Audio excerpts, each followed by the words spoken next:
um assunto que já extrapolou o ambiente dos consultórios médicos e vem se tornando cada vez mais popular nos encontros de família, na roda de conversa de amigos, nas academias, enfim, no dia a dia de muita gente. Eu estou falando das canetas emagrecedoras. Você talvez conheça pelo menos uma pessoa próxima que está fazendo uso delas. O fato é que viraram uma febre, sim, oferecendo uma perda de peso significativa. O problema é que não é só quem tem excesso de peso ou obesidade que está usando, mas também quem se preocupa só com a estética. Virou tipo um grito de socorro para secar uns quilinhos mais rapidamente, sabe? Vamos entender melhor sobre esse cenário do uso das canetas no Brasil e para quais casos elas são realmente indicadas e também por que quem mais precisa não consegue ter acesso a elas. Oi, gente, eu sou a Carolina Cassola e esse é o Pode Falar de Saúde, uma produção em parceria com a RWCast, a central de podcasts do Grupo Rádio Web. Você pode se inscrever no canal no YouTube, Pode Falar de Saúde, ou acompanhar o podcast na plataforma da sua preferência. Segue também lá no Instagram, @Pode Falar de Saúde. Bom, a nossa conversa nesse episódio é com a doutora Flávia Coimbra, que é diretora da Sociedade Brasileira de Endocrinologia e Metabologia. Doutora Flávia, muito obrigada por aceitar o convite para a gente falar desse tema aí que está em alta já há muito tempo, né? É um prazer estar aqui com você.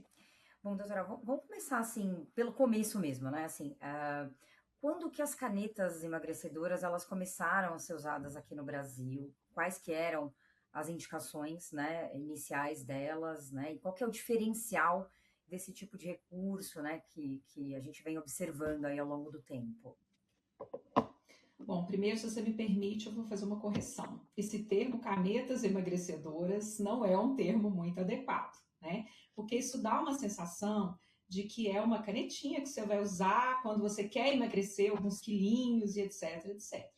Na verdade, eles se tratam de medicamentos extremamente efetivos, né, para o tratamento, e dessa maneira, chamar de caneta emagrecedora acaba criando uma sensação de que todo mundo pode usar para perder 3, 4 quilos. Então, a primeira coisa é essa. Bem, esses medicamentos, na verdade, eles são uma família de medicamentos que estão baseados na ação de uma substância, um peptídeo, que a gente produz no nosso trato intestinal, e quando a gente alimenta, o nosso intestino produz esse peptídeo chamado GLP-1, e o GLP-1 ele vai atuar em vários locais do nosso organismo. Então ele atua nas células do pâncreas, aumentando a secreção de insulina, porque você acabou de comer, então você precisa de insulina para queimar aqueles carboidratos ali que você acabou de ingerir. Eles levam um retardo do esvaziamento gástrico, porque você acabou de comer, seu estômago não precisa de mais alimento. Então, vamos passar o alimento devagarzinho para poder que seja bem absorvido. E também eles informam o seu cérebro que você está saciado, você acabou de comer, você não precisa comer mais.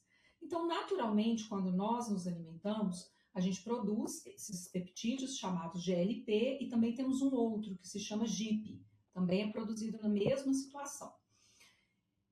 Então, eles desenvolveram várias moléculas, né, que se parecem com esse GLP nosso endógeno e vão atuar nos mesmos locais que o GLP e com GIP. Então, já temos aqui no Brasil os iniciais que hoje em dia a gente nem tem mais, que era a hexanatida. A hexanatida tem até uma curiosidade sobre ela. Ela foi derivada de uma saliva de um lagarto que chama Gila Monster, que vive no deserto do Arizona. Eles descobriram que essa saliva ela tinha um poder de baixar a glicose e também que esse lagarto comia muito pouco durante a vida dele, né? Então eles começaram a estudar essa substância que era muito parecida com o GLP que o nosso organismo fabrica. Então o primeiro medicamento, que foi o hexanatida, ele deve ter chegado aqui no Brasil uns 15 anos atrás, e aí eles foram desenvolvendo outras moléculas sintéticas com mais eficácia, com mais seletividade, com uma ação melhor do GLP, até finalmente, né, recentemente a gente teve o lançamento da tizepatida, que é duplo, ou seja, ele tem a função do GLP e do GIP, e começaram a surgir no Brasil cerca de uns 10 anos atrás. Inicialmente, os primeiros estudos foram no tratamento do diabetes, justamente porque aumenta a secreção de insulina e tudo. Depois eles viram que os pacientes com diabetes que estavam usando essa família de medicamentos começaram a ter uma perda de peso importante, então eles começaram a estudar esse remédio também no tratamento da obesidade, mesmo que a pessoa não tivesse diabetes. E sim, tiveram aprovação para essa finalidade. Atualmente existem digamos, indicações em estudo. Nós tivemos recentemente a aprovação da tizepatida para tratamento da síndrome da apneia obstrutiva do sono. Por quê? Porque a perda de peso melhora muito a qualidade do sono, aquelas pessoas que têm aqueles despertares, né, por causa da baixa oxigenação cerebral, aqueles despertares noturnos. Eles já estão sendo estudados e com aprovação para o uso na doença hepática relacionada à síndrome metabólica, que antigamente a gente chamava de esteatose hepática, né, que é relacionada com diabetes, com obesidade, então também, e outras propriedades que eles estão estudando ainda. Então, na verdade, tudo começou através da descoberta desses peptídeos e do uso, né, de medicamentos análogos a esses peptídeos que vão atuar no nosso corpo, induzindo os mesmos efeitos que eles fazem. Lógico que numa escala maior, né? Então, quando você usa uma dose maior, vai te dar mais saciedade, vai te dar melhor controle da sua glicose. Perfeito. E hoje a gente vê uma prescrição, assim, quase que praticamente indiscriminada, né, doutora? A gente vê muitas pessoas fazendo uso, a gente falando nessa questão de perda de peso mesmo, né? Eu acho que era importante a gente também alertar aqui, quando a gente fala da indicação desses medicamentos para esses casos de obesidade mesmo, ou não sei se para excesso de peso também, quando realmente elas devem ser utilizadas, porque a gente vê que virou um recurso, até na minha abertura eu falo lá, olha, virou a sensação do momento, né, de você utilizar esse recurso para poder perder ali uns quilinhos e ficar bem, né, e perder de uma forma rápida também, né, então, quando a gente fala de obesidade, qual é a real indicação desse tipo de medicamento? Bom, ele hoje é indicado oficialmente, né, para o tratamento do diabetes e para o tratamento do sobrepeso, que seria o IMC, o índice de massa corporal acima de 27, aquela continha que a gente faz do peso dividido pela altura ao quadrado. Quando esse valor dá acima de 27 numa pessoa que tem outras condições associadas que podem se beneficiar da perda de peso, por exemplo, hipertensão arterial, por exemplo, colesterol alto, alguma doença articular do joelho, da coluna, que emagrecer vai ajudar, né, no controle dessa doença, então acima de 27 com essas condições. Ou com IMC acima de 30, que já é a situação de obesidade, também ele está indicado, associado, obviamente, com mudanças de estilo de vida, uma dieta adequada, uma alimentação balanceada, atividade física e tudo mais. Então, ele não é um substituto, né, das mudanças de estilo de vida para ser usado em associação e nas condições de sobrepeso com comorbidades ou de obesidade. Sim. Agora, é comum a gente ver que pessoas que já tentaram fazer dieta por muito tempo, ou mesmo algumas que já conseguiram até fazer essas mudanças, algumas mudanças de estilo de vida, mas a gente sabe que também o mais difícil é conseguir manter, né, essa mudança e essa perda de peso, né? A gente sabe que muitas pessoas perdem peso até de uma forma às vezes considerável, mas essa manutenção ela é super desafiadora, né?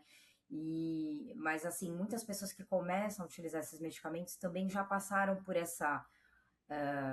digamos, por essa saga de tentar emagrecer de alguma forma, enfim, com diversos tipos de recursos, ou ela pode ter uma indicação já inicial, assim, para o Uhum. tratamento. Bom, vamos lá primeiro. Vamos entender uma coisa. A obesidade ela é uma doença crônica. A gente vai ao longo da vida, a gente já nasce às vezes com uma certa genética da obesidade, né?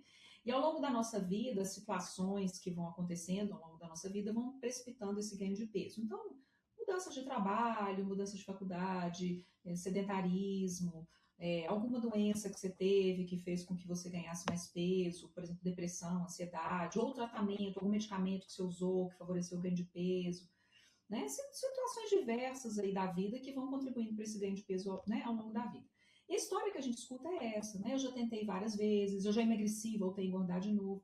Aí é uma outra situação que é inerente à doença da obesidade. O nosso organismo, ele tenta nos boicotar o tempo todo, ele quer fazer com que a gente volte. Ele interpreta, olha, coitada da Carolina, ela tá emagrecendo, coitadinha, tá passando fome. Peraí que eu vou dar um jeito aqui para economizar energia, né? Então ele acaba que por isso quando a gente faz uma dieta muito restritiva e tudo, e depois a gente tende a ganhar peso novamente. Isso tem a ver com os neurotransmissores que são produzidos e tudo. Então existe uma tendência ao reganho de peso. Agora, da mesma forma que a gente trata, por exemplo, o diabetes ao longo da vida, a gente trata a hipertensão, quem tem hipotiroidismo vai tratar ao longo da sua vida toda, a gente precisa entender que a obesidade ela precisa ser tratada ao longo da vida da pessoa. E não é emagrecer 5, 10 quilos que vai curar ela da obesidade. Inclusive, a Sociedade Brasileira de Endocrinologia, junto com a ABESO, que é a Associação Brasileira para Estudos da Obesidade, a gente recomenda mudança de termo. Em vez da gente falar que a pessoa que tem obesidade, fez o seu tratamento, emagreceu, a gente falar que ela continua com obesidade, mas obesidade controlada. Da mesma forma, se você tem diabetes e toma um remédio, sua glicose volta ao normal, você não fala, olha, eu tenho diabetes bem controlado. Então é a mesma coisa com a obesidade. Você está tomando remédio de pressão, sua pressão deu 12/8, você tem hipertensão controlada. Então é a mesma coisa. Quando a gente está falando da obesidade, a gente está tratando uma doença crônica. Você emagreceu, você chegou na meta de peso, que a gente pode falar um pouquinho sobre isso também, mas continua com a doença obesidade bem controlada, com aquele peso novo que você atingiu. Então o tratamento, ele é para o resto da vida, não necessariamente com medicamento para o resto da vida, mas a gente não pode deixar de vigiar isso para o resto da vida. O medicamento ele pode ser usado a qualquer momento que a pessoa tenha. Não é necessário que uma pessoa que tem obesidade passe por todas essas etapas que você comentou para que a gente comece com o medicamento. Se ela tem o diagnóstico de obesidade, a gente pode começar concomitantemente com as mudanças de estilo de vida e a medicação. E também da mesma forma, aquela pessoa que já tentou várias vezes, ela pode começar com o medicamento depois de muito tempo que ainda temos o que fazer por ela. Perfeito, doutora. Importante você trazer esse cenário, né? Porque só para lembrar aqui que os dados mais recentes aí da pesquisa Vigitel, aí de 2025, do Ministério da Saúde, confirmaram essa tendência mesmo de crescimento das doenças crônicas não transmissíveis, né? Então, a obesidade, diabetes, hipertensão arterial, né? Então, quer dizer, a gente tem um cenário muito preocupante, né? Eu já fiz até um episódio já há um tempo atrás, mas que a gente falou muito sobre essa questão e a questão emocional também ligada a tudo isso, né? Que realmente é necessário um olhar multidisciplinar e como você colocou, Sim. né? Assim, é uma doença crônica que precisa ser o tempo todo vigiada, né? Assim, você não pode deixar, né? Falar assim, agora eu tô curada, agora tá tudo bem e tá tudo certo, né? Agora, você estava falando, né, que então esse tratamento é pela vida toda, mas quando a gente fala desses tipos de medicamentos, em média, quanto tempo pode levar? Eu sei que isso deve variar muito, né, de paciente para paciente, mas uma média que a gente tem de uso dessas medicações. Esses medicamentos eles estão sendo estudados e foram aprovados para uso indefinido. Até o momento, né? É lógico que eu não posso falar assim, o que vai acontecer daqui a 20 anos? A gente não sabe, não existe, pelo tempo, né, que esses medicamentos foram desenvolvidos, a gente não sabe ainda o que uma pessoa que está usando há 20 anos esse medicamento, o que vai acontecer. Mas, a princípio, o que a gente tem de dados até o momento, eles são aprovados para uso crônico, assim como você toma um remédio de pressão para o resto da sua vida, um remédio de colesterol para o resto da sua vida. Então, a aprovação em bula não tem tempo determinado, tá? O que a gente faz é que, assim, o paciente começa, usa o medicamento. A gente, hoje, até é bom a gente comentar sobre isso, porque existe uma questão muito importante, que é a questão de quanto você deve emagrecer, né? Então, a pessoa que tem obesidade, você vai lá no seu consultório, por exemplo, uma pessoa que pesa, sei lá, 100 quilos, por exemplo, vai ficar uma conta fácil. Você faz a conta pela altura dela, pode ser que o índice de massa corporal normal, que seria abaixo de 25, dê que ela tenha que pesar 62 quilos. Poxa, você vai falar com uma pessoa que tem 60 quilos, que ela precisa, não, 100 quilos, que ela precisa perder 40 quilos, isso é desanimador. Ninguém vai, nossa, impossível de eu conseguir 40, desisto, não vou nem tentar, né? Então, esse mesmo documento da SBEM da ABESO, ele fala isso. Olha, a gente considera que 10% de perda de peso corporal já é o suficiente para que você comece a reduzir os ônus desse excesso de peso na sua saúde. Então vamos lá. Se você pesa 100 quilos, se você chegar com 90, você vai estar magro? Não. Mas esses 10 quilos que você já perdeu, eles já trazem muito benefício para a sua saúde. Então eu costumo brincar com meus pacientes que eu coloco para eles, ó, sua meta é perder 10%. Isso é o que a gente precisa para iniciar. Depois que você perdeu 10% do seu peso, a gente já considera obesidade controlada. A partir daí, se você conseguir perder 15%, melhora o benefício, você consegue ter um alívio de sobrecarga em articulações, você consegue ter, às vezes, até reduzir medicação para o diabetes, reduzir medicação da hipertensão arterial. E se você consegue uma perda de 20% do peso corporal, você consegue benefícios ainda maiores, como, por exemplo, controle da pressão, como, por exemplo, a melhora da apneia obstrutiva do sono. Então, o que eu sempre falo com os meus pacientes, olha, um mínimo de 10 é o que a gente precisa. Você não precisa chegar no seu peso ideal. Você precisa de ter um controle, né? Então, muitas vezes, o que a gente faz é inicia o medicamento, o paciente consegue manter, chegar nesse peso, e a partir daí, a gente vai ajustando a dose da medicação, vai vendo como ele está. O que acontece é que as pessoas que estão tomando esses medicamentos, na maioria das vezes, são pessoas que não precisavam estar tomando, que não deveriam estar tomando, e querem tomar por 3, 4 meses para poder, ou apenas uma canetinha, né, para poder resolver ali de maneira mágica para a festa que ela vai no final do ano. E isso vai gerar uma série de problemas, né, inclusive problemas psicológicos. E com isso, ocorre um reganho de peso, óbvio, e fica essa confusão. Eu vou usar 2 meses, 3 meses. Não é, nós estamos falando de uma doença crônica que tem que ser tratada para o resto da vida. Pode ser que em determinado momento você tenha estabilizado no seu peso, esteja bem, tenha mudado a sua rotina de vida de uma forma, né, bem importante. E pode ser que você não precise mais do medicamento para poder controlar seu peso. Tá? Isso pode acontecer. Então, basicamente, perder 10% do seu peso máximo, que isso já está muito bom para começar. Sim, isso é uma notícia muito animadora, né, para já dar início a esse tratamento. Agora, você falou dos riscos, né? Eu queria que a gente falasse, assim, sobre essa questão dos riscos, porque recentemente a Anvisa até alertou, né, para o risco de pancreatite ligado ao uso de alguns medicamentos. Então, queria que você falasse um pouco quais pessoas que estão mais suscetíveis, né, doutora? A gente sabe que em qualquer uso de medicação a gente tem contraindicações, efeitos adversos, né? Sempre vai ter, mas quem são as pessoas que estão mais suscetíveis a esses riscos? Se são pessoas que têm alguma comorbidade, enfim, e aí depois a gente também fala desses riscos de uso indiscriminado, né, da medicação. Bom, todo medicamento tem risco e tem benefício. Não existe remédio sem efeito colateral. O que a gente faz na prática, sempre que vai prescrever para um paciente, é olhar qual que é o risco, qual que é o benefício que aquele remédio vai ter, colocar na balança e ver o lado que está pesando mais. Então, quando a gente está prescrevendo para uma pessoa que tem uma série de problemas de saúde, às vezes vale a pena correr o risco mínimo frente ao benefício que ela vai ter de tratar aquela condição. Ao contrário, se você tem uma pessoa que não tem nenhuma doença, nenhum problema de saúde, qualquer risco vai ser demais para ela. Então, o que a gente faz sempre é isso. A gente sabe também que a própria obesidade e o diabetes, você falou da pancreatite, a própria obesidade e o diabetes são condições de saúde que aumentam o risco de pancreatite. Pessoas que têm diabetes, pessoas que têm obesidade, aumentam o risco de pancreatite.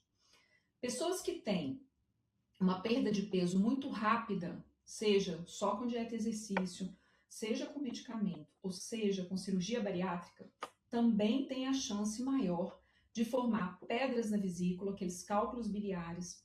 E um cálculozinho desse pode descer no caminhozinho ali da bile e entupir o ducto pancreático. E isso é uma das causas da pancreatite. Então, o que acontece?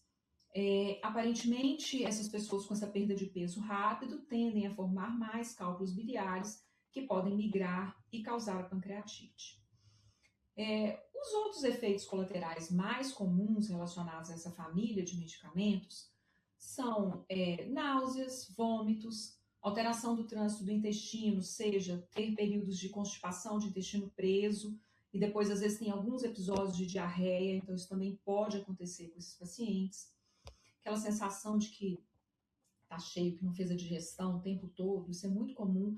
Pode piorar um pouco quem tem refluxo, quem tem azia, então isso também é um efeito colateral comum. Na maioria das vezes, os pacientes têm esses efeitos colaterais no início do tratamento, por isso que a gente sempre começa com a dose pequenininha e vai aumentando progressivamente para que o paciente tolere melhor. E costuma passar com o passar do tempo. Quando aumenta a dose de novo, piora um pouquinho o efeito colateral, depois o paciente volta a tolerar. Então, eu falo sempre isso para os pacientes, assim, não precisa alarmar a população com esses efeitos colaterais, mas a gente tem que entender que para aquelas pessoas que têm realmente obesidade, diabetes, a indicação correta do remédio, o risco ele é muito menor do que os benefícios que o remédio vai trazer. Porque a gente sabe, por exemplo, que a obesidade ela está relacionada a pelo menos 13 tipos de câncer.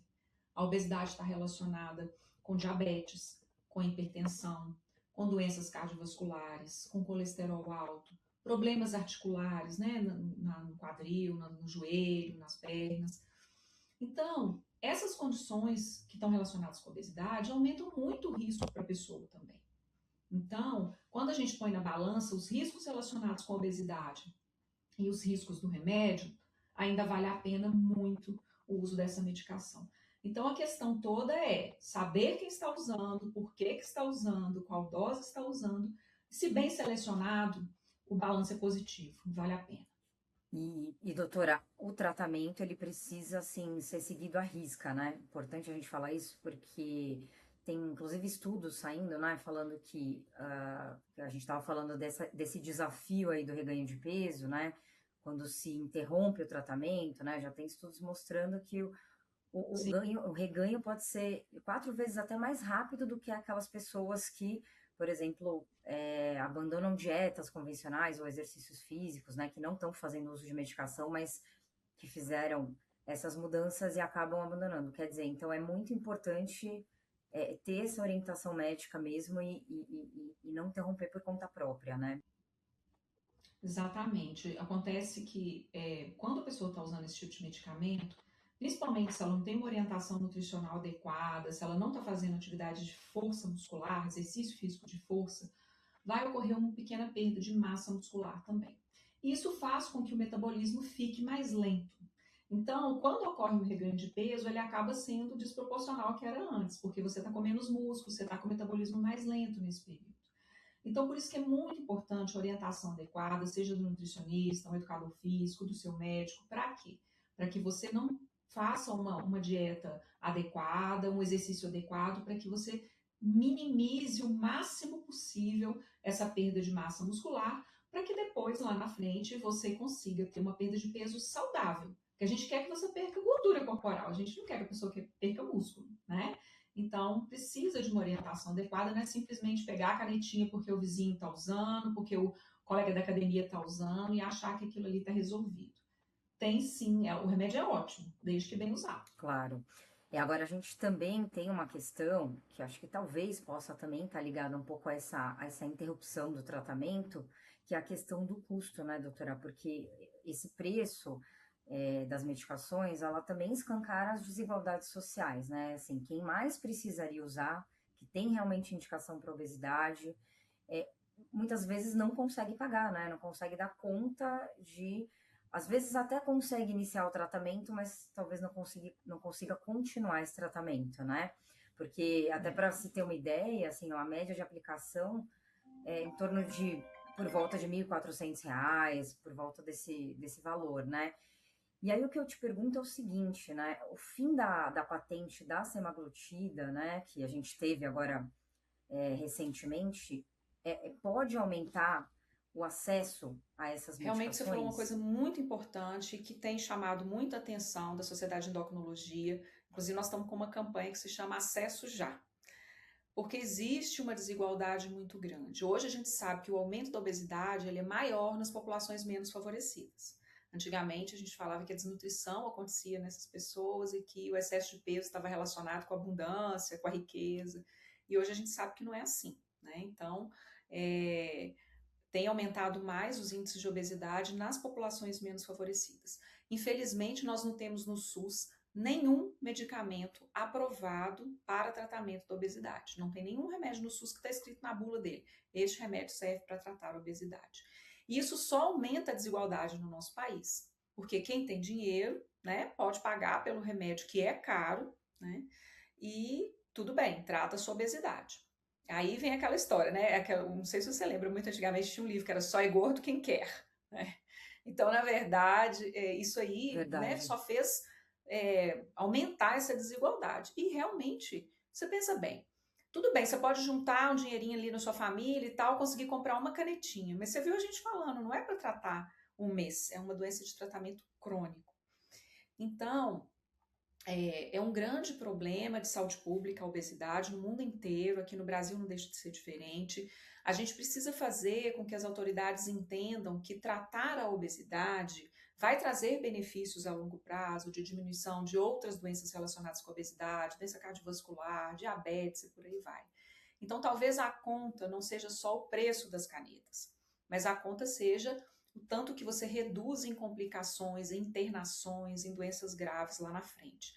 E talvez mostrar dessa forma que o custo vai valer o benefício que, né, que potencialmente a gente vai ter. Então, esse é um trabalho que vai ter que ser feito junto ao governo, de mostrar para eles o tanto que vai, o custo-benefício vai valer a pena lá na frente. Agora, essa questão da queda da patente da semaglutida, pelo menos cria para a gente uma expectativa de que sim, isso vai facilitar, porque o medicamento vai poder ser fabricado por outras, né, indústrias nacionais ou quem quer que seja.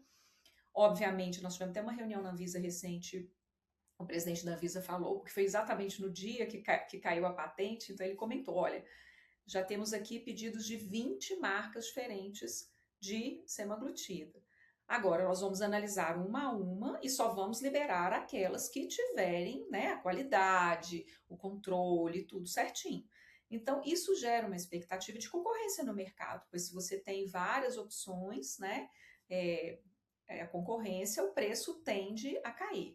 Inclusive, para o próprio governo negociar com a indústria preços melhores para que esse medicamento seja adotado, né, a nível de sistema de saúde. E aí vem uma outra coisa que a gente tem que pensar também, assim, lembrar que no sistema de saúde não vai ser para quem quer perder alguns quilinhos para ir para a festa, vai ser para o tratamento de uma doença crônica, com as suas consequências, com as suas comorbidades e tudo. Mas essas pessoas realmente precisam de alguma ajuda. Sem dúvida, né, doutora? E eu acho que para a gente deixar aqui também um recado final, né? A gente espera que esse cenário do acesso para quem realmente precisa seja mais democratizado, né? Como você falou, essa questão do custo-benefício, porque a gente sabe que os custos de investimento são altos, mas é o que você falou, o ganho lá na frente compensa, né? Existe até um projeto piloto, né, de uma farmacêutica que vai oferecer a medicação em centros específicos, né, da rede pública para avaliar, né, inicialmente como é que o tratamento funciona na prática. Então, quer dizer, é um projeto piloto aí, basicamente no Rio e no Rio de Janeiro e no Rio Grande do Sul, né, que eu acho que talvez possa ser interessante também. Mas eu acho que de tudo que a gente conversou aqui também, é importante a gente falar que acho que essa questão da obesidade, que ela realmente deve ser encarada como uma doença, né? E não como uma falta de vontade, uma preguiça, enfim, a gente ainda tem muitos estigmas aí para serem você sabe que você me falou uma né? coisa que me fez me lembrar um fato que aconteceu hoje comigo, de uma extrema tristeza. Uma paciente minha que vive com obesidade há muitos anos, ela tem uma grande dificuldade de conseguir controlar seu peso e tudo, e que tem uma filha que está com 11 anos agora, e essa menina também tem obesidade, e ela chegou lá hoje no consultório muito triste, que me deixou muito triste também. A menina está sofrendo bullying na escola por causa da obesidade. A obesidade infantil é um problema que tem aparecido cada vez mais, né? A gente tem visto muitas crianças com obesidade, com diabetes em crianças jovens, diabetes tipo 2, que é o diabetes que está relacionado com sobrepeso e obesidade. Então, eu fiquei muito chateada hoje com essa situação, de ver que as pessoas ainda, tudo bem, é criança, é adolescente que mexe, mas ele não pode, gente, isso é muito grave. Essa menina pode ficar traumatizada pro resto da vida, né? Então isso é muito triste. As pessoas que têm obesidade, não é preguiça, não é falta de vontade, não é gula, é um problema de saúde que precisa de apoio para ser tratado. O tratamento, ele, obviamente, que precisa da vontade da pessoa, porque se ela ficar sentada, parada, esperando, não vai acontecer uma mágica. Eu brinco com os pacientes, olha, não tem mágica, nem tem milagre, a gente tem trabalho. Agora, é um tratamento multidisciplinar, então existe a questão da alimentação, a questão do exercício físico, mas existe medicamento, apoio psicológico, educador físico, nutricionista, todo mundo tentando ajudar a essa pessoa que vive com essa doença crônica e que tem direito a tratamento. Perfeito, doutora. Te agradeço muito, doutora Flávia, pelo nosso bate-papo, né? Nossa, tem tantas coisas, né, que envolvem, né, esse momento Sim. que a gente vive, né, das pessoas. Eu acho que também tem uma questão da busca, agora que a gente está vivendo novamente, da magreza extrema também, né, que a gente vê muito em rede social. Então, isso também acho que é um alerta bem importante para Sim. pensar bem antes de, né, fazer uso de qualquer tipo de medicação, consultar um médico e ver realmente a real indicação, né? Exato. Às vezes é um ajuste ali que você precisa fazer, ou precisa, né, de um apoio psicológico ou médico, enfim, que talvez já faça uma grande diferença, e acho que precisa ter um pouco de paciência a longo prazo mesmo, né, doutora? Porque essa perda de peso muito rápida também ela também pode Sim. trazer Sim. consequências. Você falou uma coisa muito importante que a gente não pode, assim, é bom a gente comentar isso aqui, que é a questão da magreza absoluta e procurar sempre emagrecer. Isso tem gerado, principalmente em jovens e adolescentes, transtornos psiquiátricos, de distúrbios de imagem corporal. Às vezes elas se enxergam gordas e na verdade são meninas que estão extremamente magras, e isso gera um ciclo vicioso, né? Isso aumenta transtorno alimentar. Então, usar o medicamento nessas situações não indicadas gera transtorno alimentar, transtorno psiquiátrico. Então a gente tem que tomar muito cuidado. E as redes sociais sempre ali mostrando que quem tá bonita é a que tá magra, que a atriz emagreceu não sei quantos quilos, que a fulana tá magérrima. Então, assim, a gente precisa ter cuidado com isso também, porque a gente vê muito adolescente, né, se espelhando nessas pessoas que aparecem nas redes sociais e buscando uma coisa que é irreal, né? Não é normal e não é saudável, né? Então, a gente precisa tomar cuidado com isso também, porque os extremos são sempre perigosos. O meio do caminho é o melhor. Tá certo, verdade. E até porque são situações, né, assim, às vezes de magreza extrema, que também escondem muitos transtornos, Sim. né? Como você até falou. Então, né, aquela ideia que se tem de que é saudável, né? Quem é magro é saudável, Nem isso sempre. realmente não é nem sempre, né, doutora? Muito obrigada, Estou viu, pelo às nosso ordens, foi bate-papo. ótimo estar aqui. Assim, esse assunto a gente poderia render muito mais tempo aqui, mas foi muito bom participar. Muito obrigada pelo convite. Se você gostou desse conteúdo, curte e compartilhe. Você pode se inscrever no canal do YouTube Pode Falar de Saúde ou acompanhar o podcast na plataforma da sua preferência. Segue também lá no Instagram, @Pode Falar de Saúde. Aproveita para conferir os episódios anteriores também, tá? E até o próximo.